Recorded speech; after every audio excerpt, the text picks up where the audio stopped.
De retour sur le plateau du Grand JT d'éducation, je suis ravie de recevoir Maëlys Bidot. Bonjour. Bonjour. Merci d'être avec nous. Merci. Vous êtes élève en seconde au lycée Aragon-Picasso à Givors, en Auvergne. À côté de vous, Théo Berthe, bonjour. Bonjour. Et vous êtes également dans le même lycée, mais en première, c'est cela ? Exactement. Voilà. Et face à vous, le conseiller principal d'éducation, le fameux CPE, qu'on adore et qu'on honore aujourd'hui, de l'établissement, Christophe Vandenbroek. Bonjour, merci d'être avec nous. Bonjour madame, merci de nous accueillir sur votre plateau.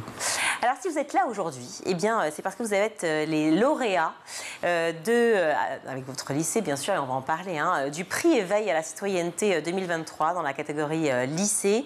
Un concours créé suite aux attentats de Charlie Hebdo qui a pour objectif de s'interroger, de sensibiliser, en tout cas s'interroger sur ce que signifie le droit à la liberté d'expression et d'opinion. Un droit qui est souvent bafoué, un droit qu'on remet en cause beaucoup, un droit sur lequel on s'interroge beaucoup. Est-ce que dans votre cours de récréation, si je peux dire ça au lycée, je ne sais pas si on dit ça, mais enfin bon, il y en a quand même eu une cours de récréation, oui. En tout cas, et avec vos copains, vous parlez justement de de ce droit fondamental à rire de tout, à parler de tout en permanence. Est-ce que par moments les discussions sont un peu houleuses entre vous? La priorité aux filles, Maëlys? Alors moi je trouve pas, justement. C'est vrai qu'en tant que jeune on a souvent cette liberté de faire des blagues un peu sur tout.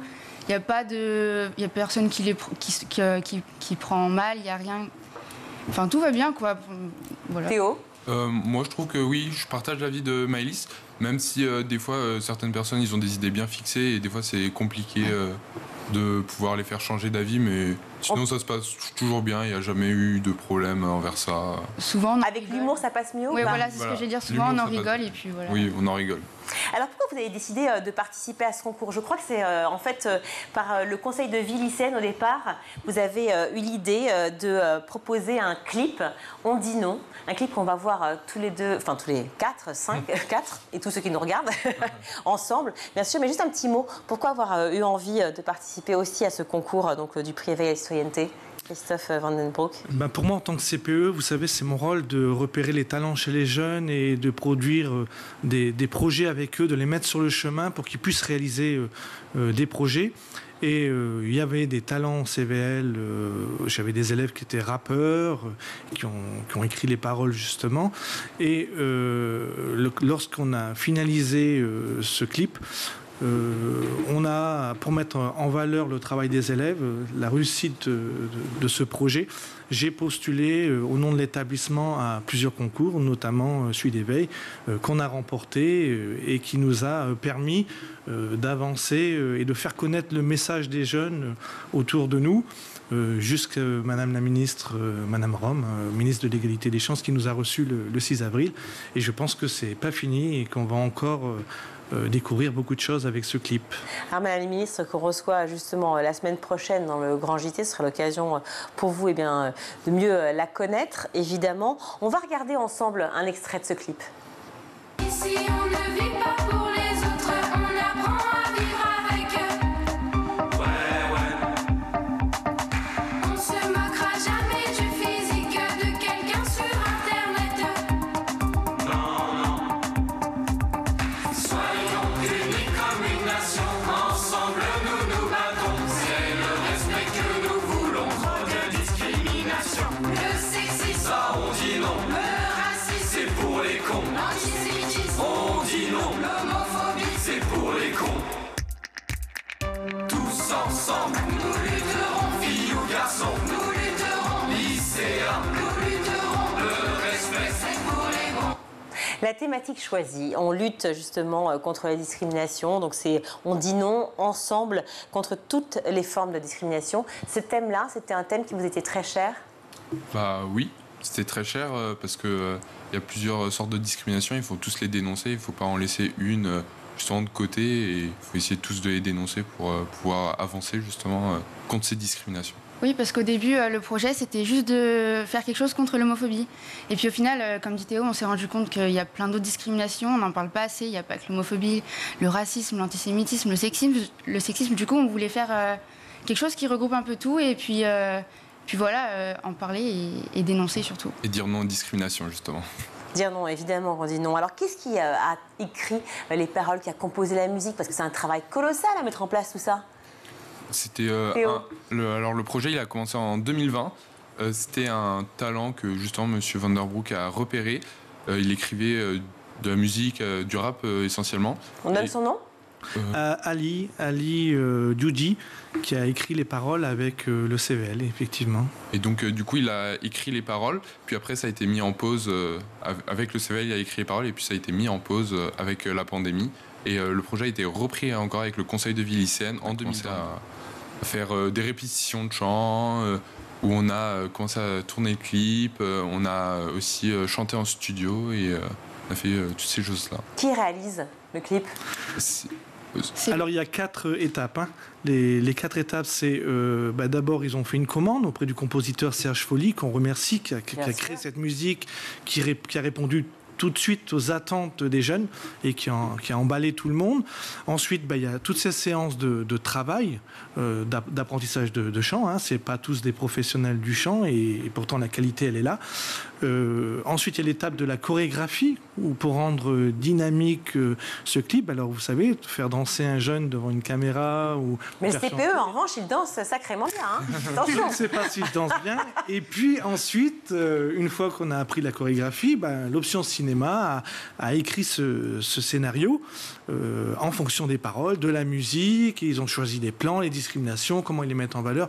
Je laisse Théo peut-être expliquer le scénario. Le scénario, il y a plusieurs références. Par exemple, on a mis une scène de racisme et il y avait une personne d'origine asiatique, et parce que justement les personnes d'origine asiatique, on dénonce pas assez ce racisme, surtout après la pandémie de Covid où il y a eu plusieurs atteintes justement ou racisme envers ces personnes-là suite au coronavirus.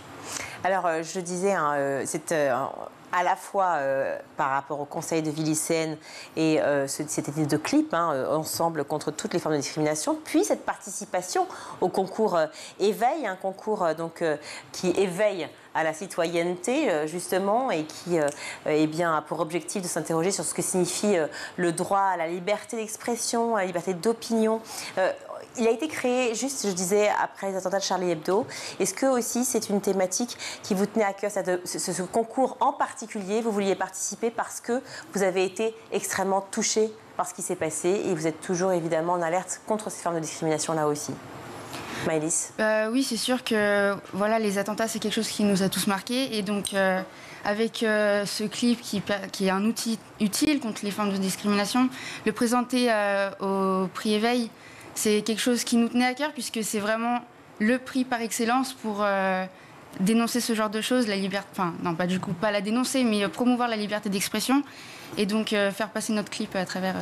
Justement, quel est le rôle de l'école dans l'apprentissage de la citoyenneté, dans cette fameuse liberté d'expression, d'opinion? Quand vous avez vos cours d'EMC, d'éducation morale et civique, quand il y a des cours d'histoire, certaines périodes de l'histoire qui sont enseignées, est-ce que par moment, il y a des petites tensions entre élèves? Est-ce que vous avez besoin aussi de discuter, de débattre? Oui, il y a des débats qui sont organisés dans les classes, mais non, souvent dans les classes, ça se passe plutôt bien, il y a une bonne ambiance. Et on essaye de tous comprendre, on essaye de discuter ensemble, et c'est sûrement comme ça qu'on peut avancer et on peut comprendre ce que les autres ont comme avis sur leur avis politique, leur avis sur des choses. Après, on sait qu'il existe des préjugés, des discriminations. Nous aussi, les adultes, des fois, on en a. Et donc, le clip n'a pas été fait seulement pour les jeunes. Et juste peut-être Théo expliquer qu'est-ce qu'on compte faire avec le clip demain. Le clip, justement, il a été fait pour être une sorte d'outil pour... aller voir des classes par exemple de collège ou de primaire pour aller discuter justement avec eux des formes de discrimination, les préjugés, essayer de les déconstruire justement et essayer de faire comprendre que il y a des personnes différentes dans ce monde et il faut essayer de les accepter. Certains sont un peu quand vous parlez de différence? Non. Vous ne vivez pas ça, en tout cas, dans votre lycée? Dans le lycée, ça va. Non, franchement. Mais à l'extérieur, oui? Vous l'avez vu? À l'extérieur, bien sûr. On le voit tout le temps sur les réseaux sociaux. Oui, sur les réseaux sociaux, oui. Souvent, c'est sur les réseaux sociaux, d'ailleurs. Et vous disiez, c'est intéressant, Christophe Van Den Broek, c'est vrai qu'on pourrait l'imaginer que ce soit que dans la sphère de l'école, au niveau des élèves. Mais non, en fait, ça touche aussi les adultes. Et oui, nous, d'abord, on doit se remettre aussi en question parce qu'on a tendance à avoir un préjugé à chaque fois qu'il se passe quelque chose, à interpréter. Et c'est peut-être pas la réalité. Il suffit de communiquer avec la personne pour justement démonter ces préjugés. Moi, j'ai envie de dire, madame, en fait, ce genre de projet n'aurait pas été possible sans la confiance de la direction, mais c'est vraiment important hein, dans un établissement, sans la communauté éducative autour de nous pour monter un tel projet. De remercier aussi M. Dugrip, qui est le recteur de l'Académie de Lyon, et la déléguée académique qui nous a soutenus, que ce soit financièrement, accompagné, les Dakarés.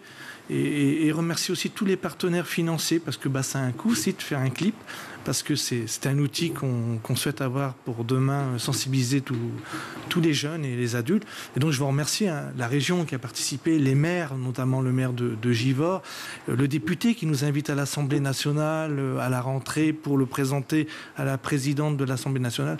Enfin, on ne s'attendait pas à un tel éclat, et merci à Éveil, à l'association Éveil. Et c'est que le début, a priori. Vous êtes fiers aussi d'avoir un CPE qui vous représente autant et qui a cette motivation, cette envie de vous dire, allez-y, lancez-vous. Oui, c'est super intéressant parce que justement on fait beaucoup d'autres choses hors des cours et c'est beaucoup plus intéressant. Enfin, moi je trouve que les cours en eux-mêmes. Que les cours en eux-mêmes, exactement. On découvre plein de choses et on sort du lycée et c'est super intéressant de faire autre chose que ce qu'on a l'habitude de faire en fait. Donc je vais faire un petit complément en fait. C'est complémentaire en fait. C'est important pour le climat de l'établissement de faire des projets. Et moi je me souviens de la phrase de l'inspecteur: vous serez le CPE que vous voulez être. Et donc moi je ne souhaite pas être celui qui sanctionne simplement. Je veux qu'on puisse. C'était la circulaire du ministre de l'Éducation nationale de lutter contre les discriminations, hein, de favoriser la lutte. C'était la circulaire de septembre 2022 qui nous demandait de lutter contre le harcèlement, les discriminations et de promouvoir et de favoriser l'épanouissement des élèves. Évidemment, l'éveil de manière générale. Merci beaucoup Christophe Van Den Broek d'avoir été avec nous sur ce plateau du Grand JT. Merci également Maëlys Bidot d'avoir été là, ainsi que Théo